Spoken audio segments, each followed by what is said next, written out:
کبھی تم دشمن سے مٹبھیڑ ہونے کی تمنا مت کرنا، یعنی بیٹھے بیٹھے روز دعا مت کرو کہ میں فلاں کے ساتھ ہماری جنگ ہو جائے، جنگ ہو جائے، جنگ کی تمنا نہ کرو۔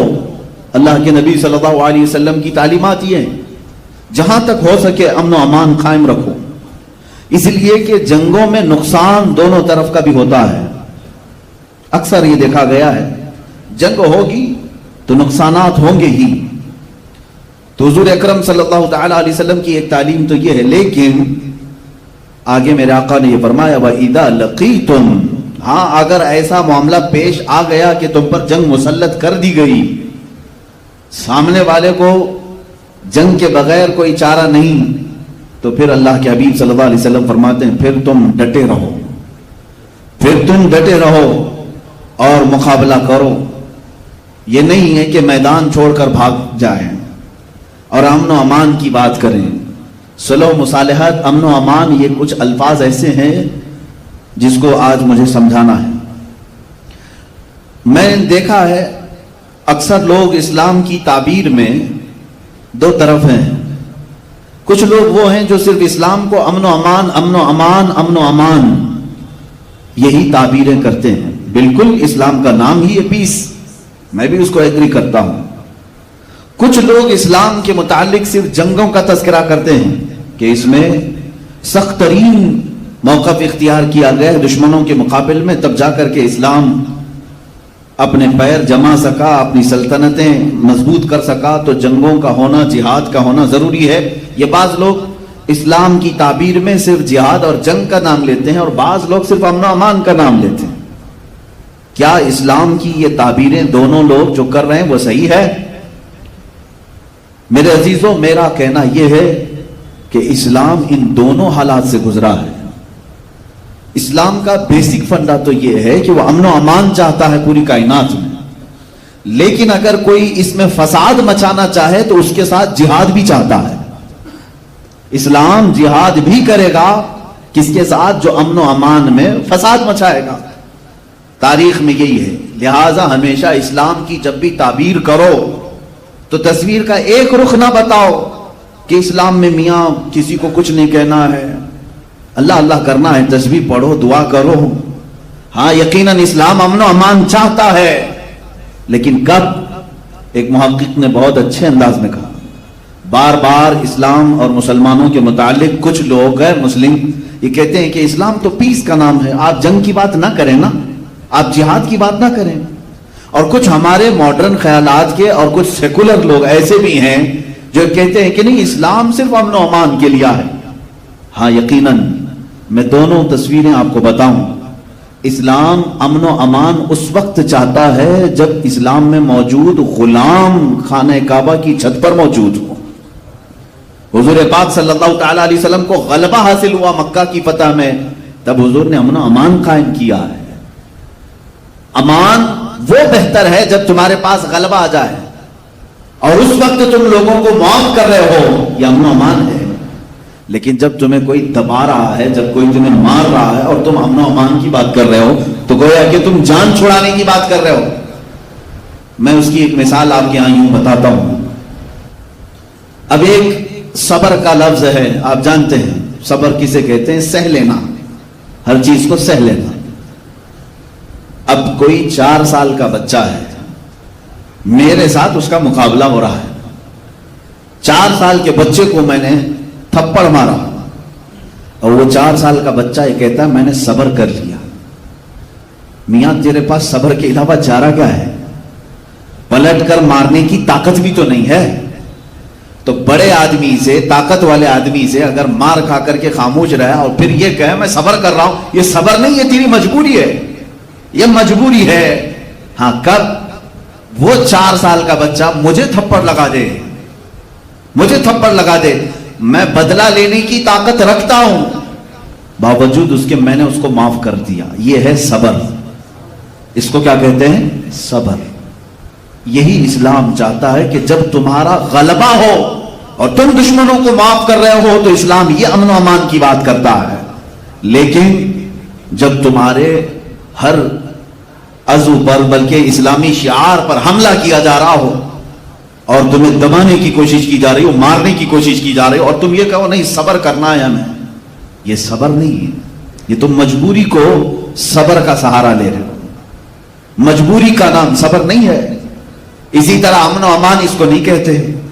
عزیزان گرامی وقار, رسول پاک صلی اللہ تعالی علیہ وسلم کی حیات طیبہ میں دو معاملات پیش آئے ہیں. آپ کی زندگی پاک جو 40 سال تک تھی, یہ اعلان نبوت سے پہلے کی زندگی ہے. حضور صلی اللہ تعالی علیہ وسلم نے اعلان نبوت نہیں فرمایا تھا, لیکن جب آپ کی عمر پاک 40 سال کی ہوئی, اس وقت سے لے کر آپ کی وفات 63 سال تک کتنی عمر ہوئی؟ 23 سال. آپ کی عمر مبارکہ 40 سال سے لے کر 63 سال تک کی عمر کتنی ہوئی؟ 23 سال, 23 ایئرس. اس کو ہم دو حصوں میں تقسیم کرتے ہیں, دو حصوں میں تقسیم کرتے ہیں.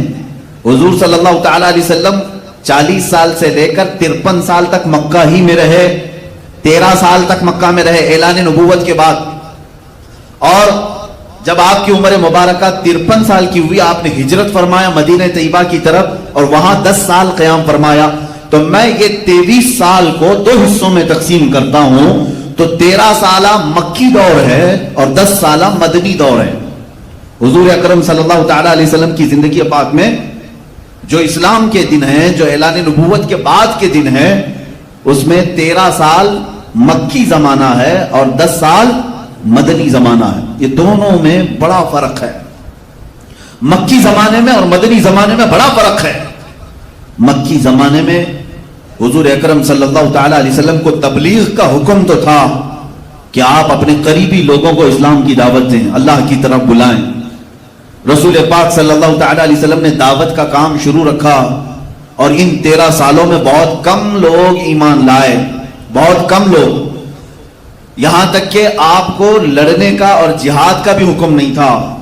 13 سال تک حضور پاک صلی اللہ علیہ وسلم نے ایک بھی جہاد نہیں فرمایا. مکہ کے زمانے میں, مکی دور میں ایک بھی جنگ نہیں ہوئی, ایک بھی جہاد نہیں. آج ان لوگوں کو غور سے سننا چاہیے جو اسلام کو کہتے ہیں تلوار کی زور سے پھیلا ہے. میں تمہیں بتاؤں کہ کتنے زمانے میں تلوار اٹھائی گئی ہے اور کہاں کہاں اٹھائی گئی ہے. اور جہاں میرے آقا صلی اللہ تعالی علیہ وسلم نے تلوار اٹھائی, آج دنیا کو ان جگہوں پر اٹھانا ضروری ہو گیا ہے تلوار. میں اس کو بھی ثابت کروں گا. رسول پاک صلی اللہ تعالی علیہ وسلم کا جو دستور ہے وہ کائنات کا سب سے اعلیٰ دستور ہے. آپ کا جو نظام ہے وہ سب سے اعلیٰ نظام ہے, اس میں ایک نقص بھی نہیں, ایک عیب بھی نہیں آ سکتا. 13 سال تک کبھی مشرکین مکہ کے ساتھ قتال, جنگ, جہاد نہیں ہوا, کیونکہ اللہ کا حکم ہی نہیں آیا تھا. حضور پاک صلی اللہ تعالی علیہ وسلم تبلیغ فرما رہے ہیں, بعض لوگ آیتوں کا مذاق اڑا رہے ہیں, رسول پاک صلی اللہ تعالی علیہ وسلم کا استہزاء کر رہے ہیں, مذاق کر رہے ہیں. تب بھی اللہ تعالیٰ نے یہ فرمایا وَاصْبِرْ عَلَىٰ مَا يَقُولُونَ, جو لوگ کہہ رہے ہیں اس پر آپ صبر کریں. اے رسول پاک صلی اللہ تعالی علیہ وسلم, آپ ان کے جواب میں قتل و قتال نہ کریں. لڑائی کرنے کا, جہاد کرنے کا حکم نہیں تھا. پھر اس کے بعد یہ 13 سال سخت ترین زمانہ ہے, مشکلات کا زمانہ ہے, مشقتوں کا زمانہ ہے. اس مکی دور میں حضور پاک صلی اللہ تعالی علیہ وسلم کے غلاموں کے ساتھ انہوں نے کیسا کیسا برتاؤ نہیں کیا. حضرت بلال حبشی ان کی دشمنیوں کا اور ان کی ظلم و ستم کا ایک ایسا نشانہ بن چکے تھے کہ ان کے پورے جسم پاک میں داغ تھے, نشانات تھے. حضرت سمیہ کا انہوں نے ایسا خاتمہ کیا, وہ شہید ہو گئی. حضرت یاسر رضی اللہ تعالیٰ جو اسلام کے سب سے پہلے شہید ہیں, مکہ والوں نے انہیں قتل کر دیا, شہید کر دیا. کئی صحابہ اکرام کو جانوں سے انہوں نے ختم کیا, شہید کیا. خود رسول پاک صلی اللہ تعالی علیہ وسلم پر بھی انہوں نے دست درازیاں کی ہیں, یہ تاریخ میں موجود ہے. حضرت ابو بکر صدیق ایک مرتبہ ان پر مشرکین اس قدر ٹوٹ پڑے, اتنا مارے تھے کہ آپ کا چہرہ سوج گیا تھا, آنکھیں نہیں دکھتی تھی, سوجن کی وجہ سے آنکھیں اندر جا چکی تھی. یہ حضرت ابو بکر صدیق رضی اللہ تعالیٰ عنہ کے ساتھ انہوں نے کیا. حضرت عبداللہ ابن مسعود رضی اللہ تعالیٰ عنہ کی ناک پھوڑ دی تھی. طرح طرح کے مظالم ہوئے. ان تمام حالات کے بعد اللہ رب العزت نے اپنے حبیب صلی اللہ تعالی علیہ وسلم کو ہجرت کی اجازت دی. پہلے مسلمانوں کی ایک جماعت ہجرت کر کے گئی, کہاں؟ حبشہ کی طرف.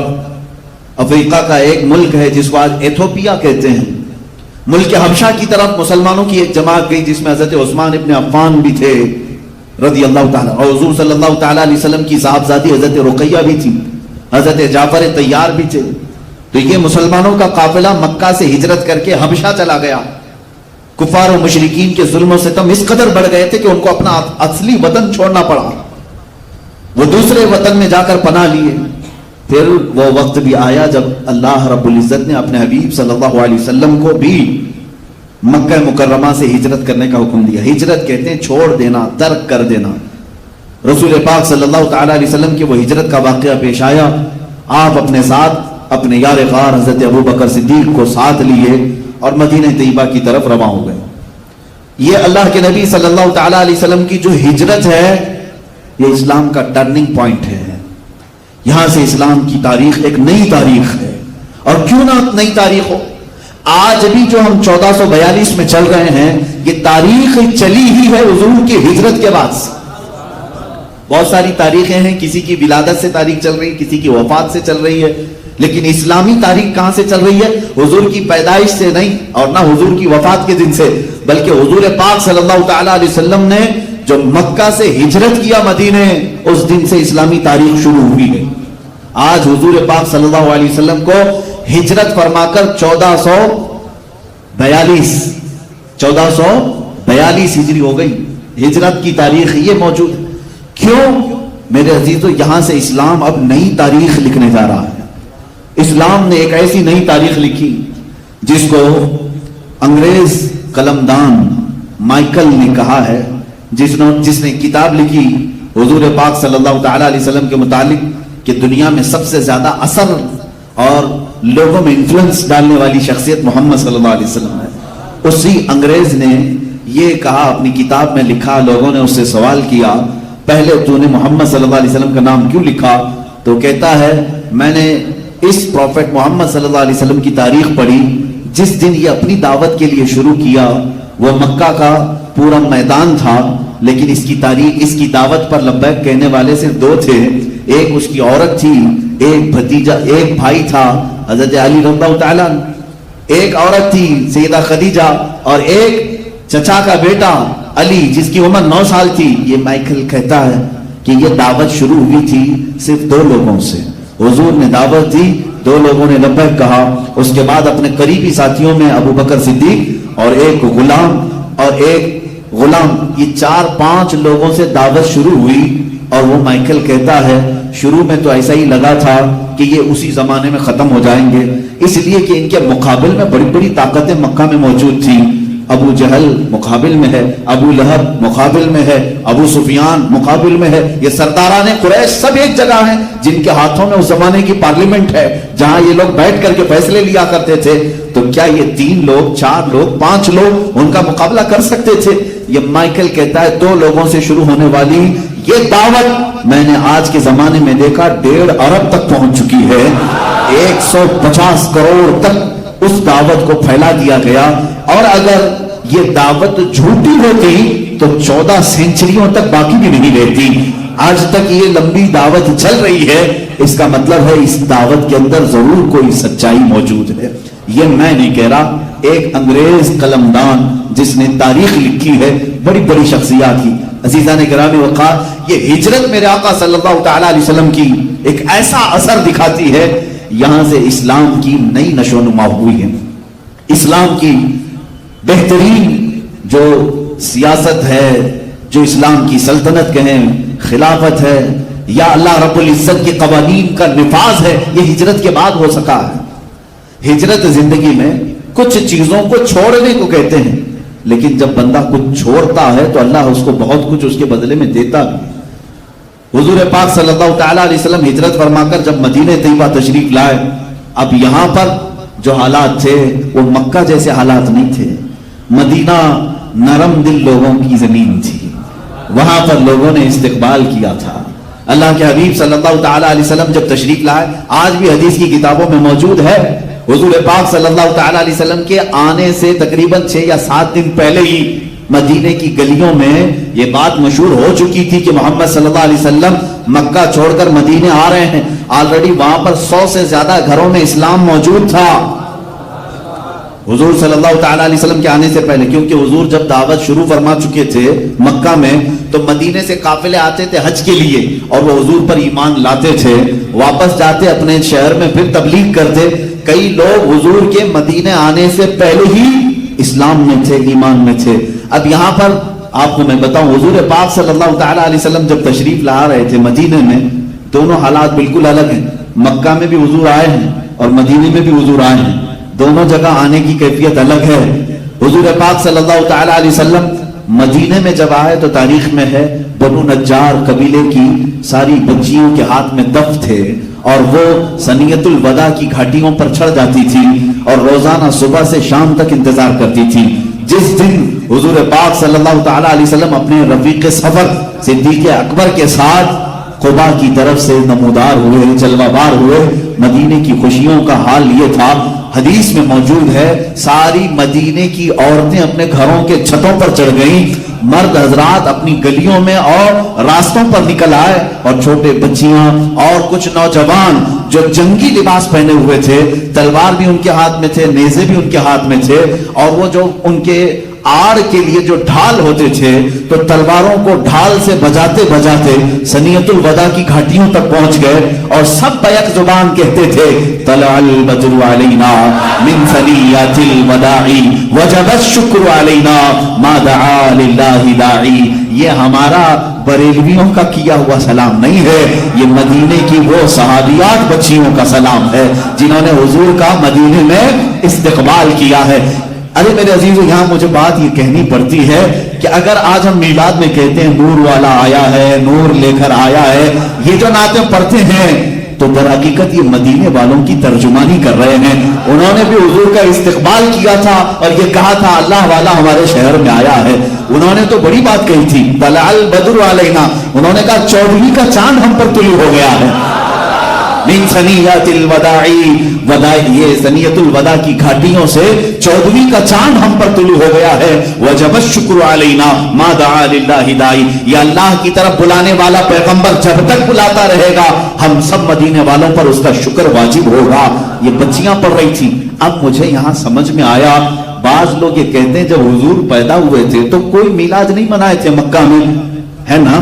حضور جب پیدا ہوئے تھے میلاد مکہ والوں نے نہیں منایا، آپ کیوں منا رہے ہیں؟ تو جواب میں آپ یہ کہیں جب حضور مکہ میں پیدا ہوئے تھے تب مسلمان تھے کہاں؟ حضور نے تو 40 سال کے بعد اعلان کیا ہے.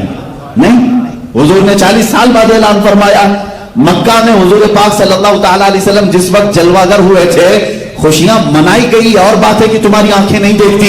اس وقت تو جبرائیل امین خوشی منا رہے تھے، ملائکہ خوشیاں منا رہے تھے. لیکن اگر تم دنیاوی باتیں کرتے ہو ظاہری طور پر تو میں مانتا ہوں مکہ والوں نے خوشیاں نہیں منائی تھی، اس لیے کہ وہاں سب کافر تھے، اکثر کافر تھے، مشرکین تھے.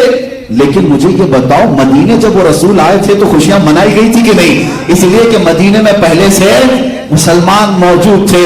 پتہ یہ چلا رسول آنے کے وقت خوشیاں صرف اسلام والے مناتے ہیں، جن کے ہاں ایمان ہے وہ خوشیاں مناتے ہیں.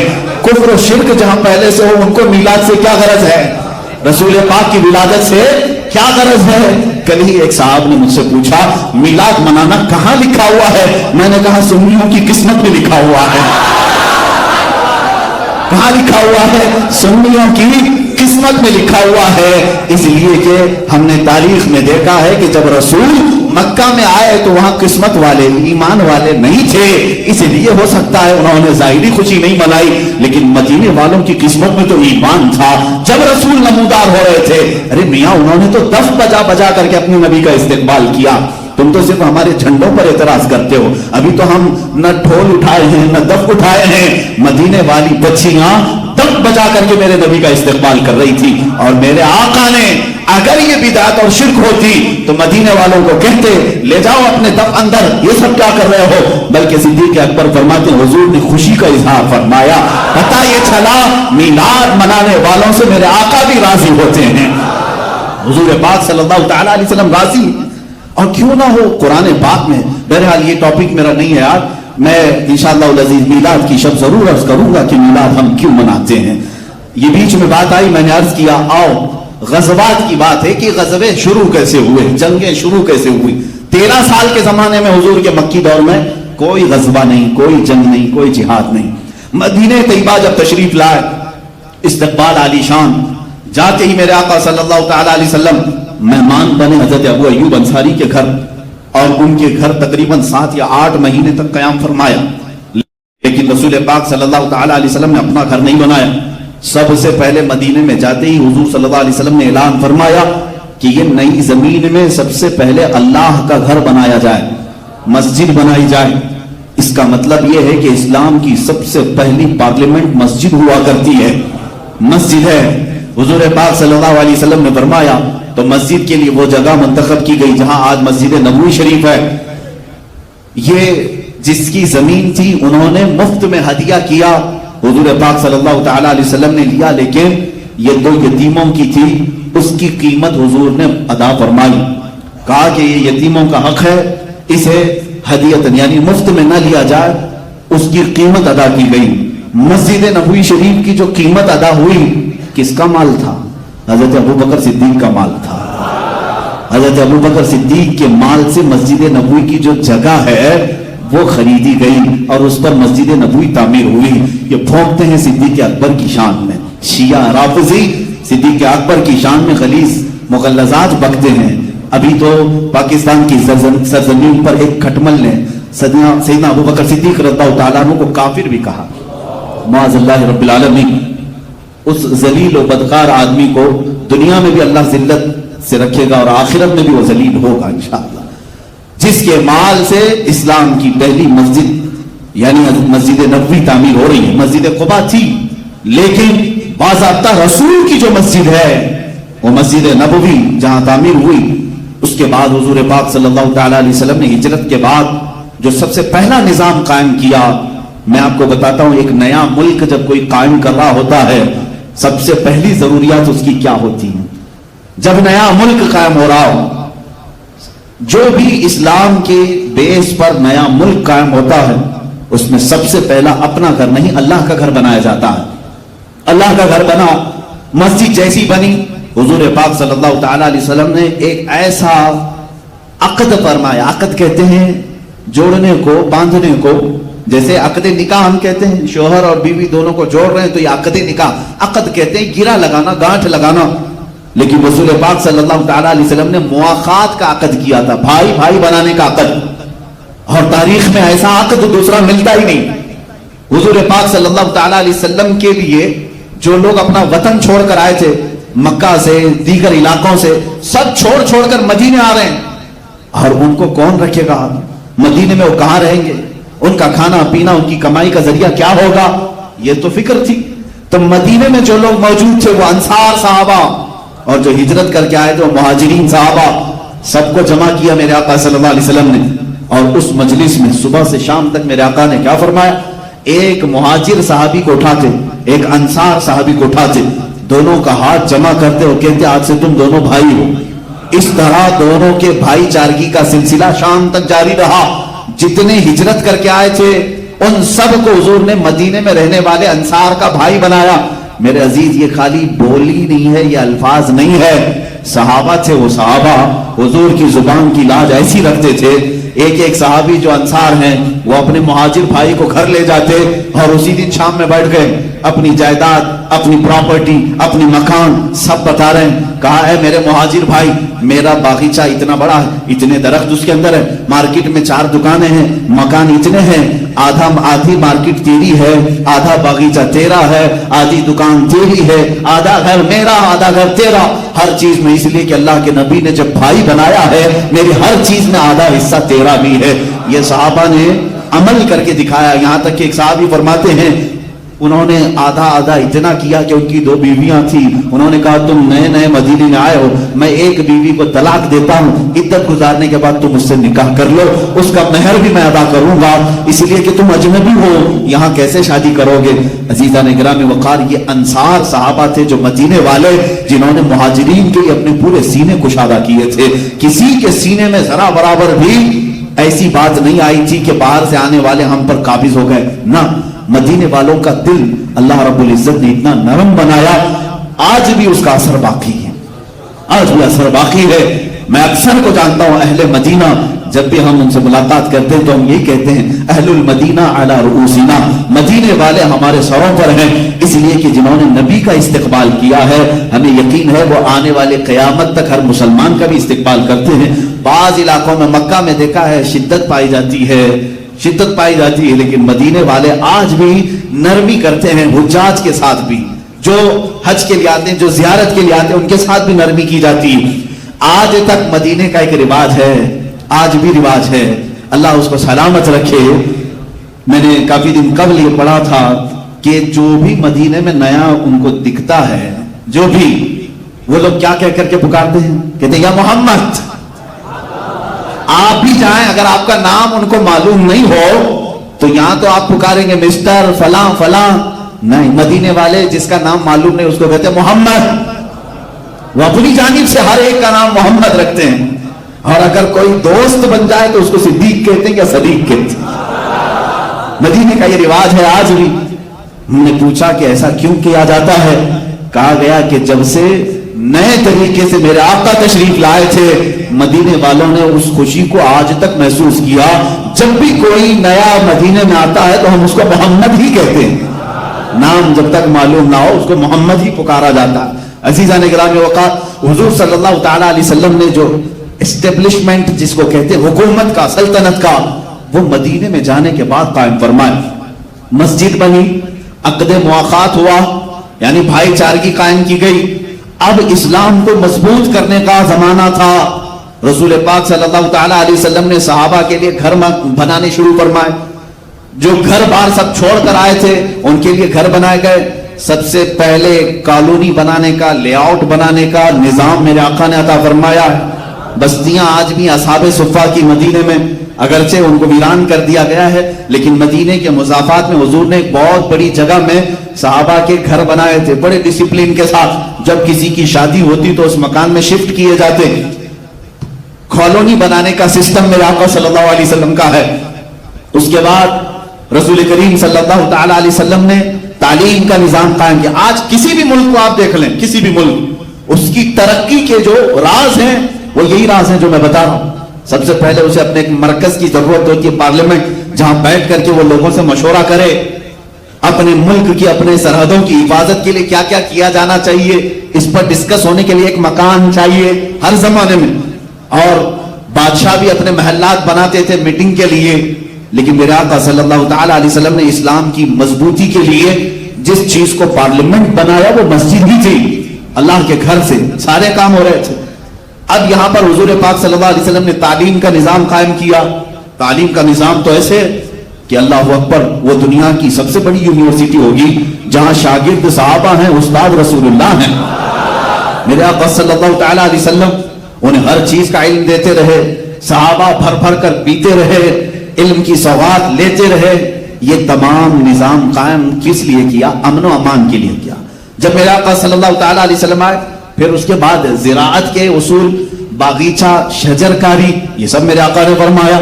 کھجوروں کے باغیچے، خود یہاں تک کہ اپنے ہاتھ سے میرے آقا صلی اللہ علیہ وسلم نے باغیچے میں درخت لگائے۔ شجرکاری کا منصوبہ میرے آقا صلی اللہ تعالی علیہ وسلم کا تھا۔ اور اس کے بعد غلام آزاد کرنے کی تلقین فرمائی، جس کے پاس جو غلام ہے وہ آزاد کرے، اس لیے کہ اسلام غلامی کے دور میں نہیں رہنا چاہتا۔ یہ وہ زمانہ تھا جب انسانوں کو غلام بنایا جاتا تھا۔ مثال کے طور پر اگر آپ کسی کے غلام ہیں تو آپ کو چھٹکارا نہیں، جب تک مالک جو جو خدمات لیتا رہے آپ کو کرنا ہوگا۔ اور آزاد کرنے کا نظام بھی تھا کہ اگر اس مالک نے کہہ دیا جا تو آج سے آزاد ہے، تو پھر اب آزاد آدمی پر کوئی دوسرا ڈورا ڈال نہیں سکتا تھا۔ لیکن غلام بازار میں بیچے جاتے تھے، ان کی بولیاں لگتی تھی، باندیاں بھی بیچی جاتی تھی۔ اسلام کے شروع میں بھی یہ چلا، لیکن رسول کریم صلی اللہ تعالی علیہ وسلم کی تعلیمات نے اس کو دھیرے دھیرے ختم فرمایا۔ کیسے؟ دیکھیں اسلام کے کئی احکام ہیں۔ روزہ ٹوٹ گیا، گناہ تم سے ہوا، اللہ تمہارا ایک غلام آزاد کر دو۔ کفارے میں غلام آزاد کر دو، قسم کھایا توڑ دیا، اللہ فرمایا غلام آزاد کر دو۔ کئی ایسے کفارے ہیں جس میں اللہ تعالیٰ نے غلام آزاد کرنے کا حکم فرمایا۔ یعنی اسلام غلامی کے دور سے انسانوں کو نکالنا چاہتا ہے۔ اور یہ سلسلہ شروع ہوا مدینہ طیبہ میں، کتنے غلام آزاد کیے گئے، بے شمار۔ حضرت ابو بکر صدیق رضی اللہ تعالیٰ عنہ کا تو محبوب مشغلہ تھا، آپ مال جمع کرتے اور جو بھی کوئی غلامی کی زنجیروں میں جکڑا ہوا ہے اس کے مالک سے جا کر بات کرتے، یہ غلام میرے ہاتھ میں کتنے میں بیچے گا؟ وہ کہتا اتنے اتنے درہم میں۔ حضرت ابو بکر وہ غلام خریدتے اور اس غلام کو لا کر حضور کے پاس چھوڑ دیتے اور کہتے آج سے تو آزاد۔ حضرت بلال حبشی ابو بکر صدیق رضی اللہ تعالیٰ عنہ کے آزاد کردہ غلام، حضرت سلمان فارسی رضی اللہ تعالیٰ مال صدیق اکبر سے آزاد کیے ہوئے ہیں، پہلے آپ بھی غلام تھے۔ کئی صحابہ ہیں جو غلامی کے زمانے میں زندگی گزار رہے تھے اور انہیں آزاد کرنے کا حکم دیا گیا۔ مسلمانوں، اپنے بھائیوں کی آزادی کی فکر کرنا یہ صدیقی ایمان ہے۔ اگر کوئی قید ہے، ناحق اگر کسی کے اوپر مقدمات ہے، جیل میں ہے، تم یہ مت سوچو کہ میں روٹیاں پکا پکا کر کھاتا رہوں، وہ تو گیا ہے اندر۔ تمہیں اپنے بھائی کی فکر ضرور کرنی چاہیے، اپنے بھائی کی فکر کرو، جو ناحق مقدموں میں پھنس جائے یا قید ہو جائے اسے آزاد کرانے کی فکر، یہ ایمان ابو بکر صدیق میں سے آتا ہے، صدیق اکبر رضی اللہ تعالیٰ عنہ کے محبوب مشغلے میں سے۔ اب یہ جو اسٹیبلشمنٹ ہے سلطنت اسلام کا، مملکت خدا داد جس کو کہیں آپ، جب بھی کوئی ایک نئی کنٹری بنا رہا ہے تو کیوں بنائے گا؟ اس کے فالوورز کے لیے اچھی زمین ملے، اچھی ہوا ملے، سکون و اطمینان کے ساتھ رہے۔ اب میں آپ کو بتاتا ہوں جنگیں کیوں ہوتی اور اسلام کی جنگیں جو شروع ہوئی اس کی وجہ کیا ہے۔ اب میں آپ کے ذہن کو قریب کرتا ہوں، اس کا کچھ لوگ غلط معنی نہ نکالیں۔ میں پوری ایک جماعت کو لے کر شفٹ ہو گیا، چاہنے والے تھے، اللہ والے تھے، یہاں تکلیفیں زیادہ ہو رہی تھیں، ایک جگہ ہم شفٹ ہو گئے۔ مقصد کیا تھا ہجرت کرنے کا ہمارا؟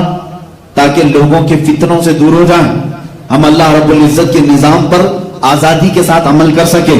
بات یہی ہے، ہم سب ایک جگہ جمع ہوئے ہیں، ہمارا مقصد تو یہی ہوگا کہ ہم اپنے بچوں کو خوب پڑھائیں گے، زمینوں پر محنت کریں گے، زراعت ہوگی، فصل ہوگی، ہم کھائیں گے، خوشیوں سے رہیں گے، اس اصول پر عمل کریں گے، کسی کو نہیں چھیڑیں گے، ہم اللہ کی رضا چاہیں گے، یہی رہے گا ہمارا مقصد۔ چلیے اب دوسرا مسئلہ، اب آپ چلے آئے میرے ساتھ سارے لوگوں کے فتنوں سے دور، اب ہم نے ایک جگہ بھی محفوظ کر لی، سب کچھ اچھا چل رہا ہے، لیکن دشمنوں کو دیکھا نہ گیا، وہ ادھر بھی آنا شروع ہو گئے۔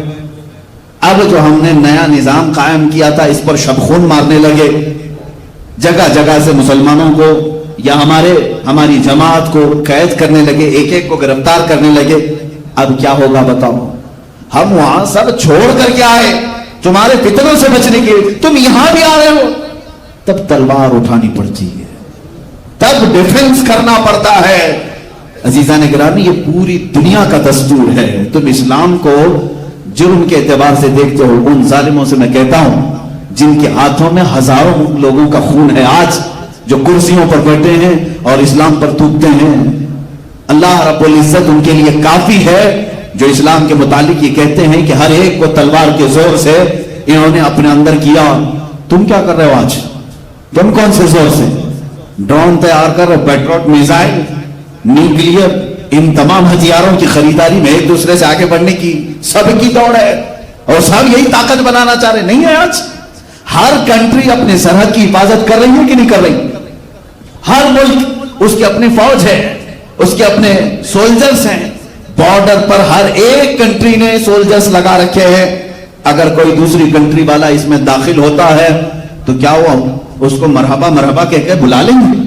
کوئی ایک ملک والا دوسرے ملک میں زبردستی گھسے بلا لیں گے؟ میں پوچھتا ہوں، ہندوستان ہمارا محبوب وطن ہے، ہمارا آبائی وطن ہے، لیکن اس کی سرحدوں کی حفاظت بھی ہماری ذمہ داری۔ ہم اگر سرحدوں پر کھڑے رہیں، کوئی بھی اگر اس میں داخل ہونا چاہے، چائنا جیسے گھس رہا ہے، پاکستان کی طرف سے دراندازی ہو، بنگلہ دیش کی طرف سے ہو، کسی بھی پڑوسی ملک سے ہو، میں پوچھتا ہوں کیا ملک کی حفاظت کرنے والی جو بھی آرمی ہے یا جو حکومت ہے باہر کے ملک والے کو مرحبا کہہ کر کے اندر لے لے گی؟ اگر لیتی ہے تو اس کو بزدل کہتے ہیں، جیسے آج ہماری حکومت انہوں نے تو قبول کیا ہے بہت ساری جگہوں پر، چائنا کو بھی اندر لے لیا، ان کو بھی اندر لے لیا، اور ادھر 56 انچ کا بتاتے گھومتے ہیں ہمارا اتنا بڑا سینہ ہے، اتنا بڑا سینہ ہے۔ تمہارے سینے کی کیا ضرورت ہے؟ عزیزان گرامی وقار، کوئی بھی ملک کسی بھی